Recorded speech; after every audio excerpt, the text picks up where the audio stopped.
మార్చి 5, 2025 బుధవారం మేకర్స్ మనం మదనపల్లి మార్కెట్‌లో టొమాటో సాక్ అంటే దిగుమతి అనేది ఎలా వచ్చింది మనం ఈ వీడియోలో మాట్లాడుకుందాము. So, Madanapalle market first time అంటే ఆల్రెడీ ఇది ఇంప్లిమెంట్ చేశారు. బట్ ఈసారి వర్కౌట్ అవుతుందా? లేదా మనం అనుకున్న రీతిలో ఇది సక్సెస్ అవుతుందా? లేదా చూడాలి. ఎందుకంటే రానున్న రోజుల్లో స్టాక్ ఎక్కువొస్తది గదా! స్టాక్ ఎక్కువొచ్చేటప్పుడు కొంతమంది కూలి వాళ్ళు ఇప్పుడు సపోజ్ కొంతమంది 5 ఎకరాలు, 6 ఎకరాలు ఉంటది.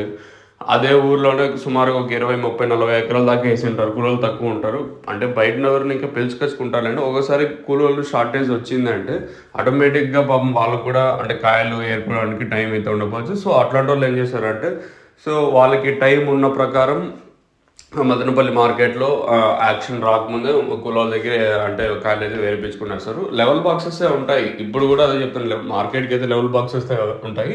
కాకపోతే ఏరే విధానం కొంతమందికి టైం ఉండొచ్చు, ఉండకపోవచ్చు. అందువల్ల మండీలోకొచ్చి ఏరిపించుకుంటాండు. ఇది కామన్‌గా జరుగుతా ఉంటది.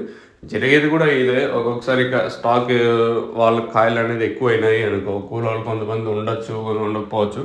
ఇది జరుగుతా ఉంటది. లెవెల్ బాక్సెస్ ఏదైతే ఫిక్స్. సో, ఈరోజు వేలం పాటలు ఎంతవరకు ఉంటాయి, ఎలా ఉంటాయో చూద్దాము. ఫస్ట్ టైం కదా మనం ఎక్స్‌పీరియన్స్ చేసేది. సో, ఇంక స్టాక్ విషయం మాట్లాడుకుంటే జీపీఆర్, పీవీఎస్ మండి లైన్‌లో నిన్నట్లాగే ఉంది. అలాగే టీవీఎస్ మండి లైన్‌లో మాట్లాడుకున్నా కూడా నిన్నట్లాగే ఉంది. ఎక్కడ పెద్దగా మార్పు అయితే లేదు. మరి వేలం పాటలు ఎంతవరకు ఉంటాయో చూడాలి. మీకు తక్షణ అందక అలాగే భూవరం కావాల్సింటే కింద నెంబర్‌కైతే మీరు కాల్ చేయొచ్చు. కావాల్సిన వాళ్ళు మాత్రం ఫోన్ చేయండి. మీ ఫోన్‌పేలో అమౌంట్ మీ ఫస్ట్ ఫోన్‌పేలో అమౌంట్ ఉంచుకున్న తర్వాతనే కాల్ చేయండి. మా సబ్స్క్రైబర్స్ కానివ్వండి, కొత్తగా చూసేవాళ్ళు కానివ్వండి.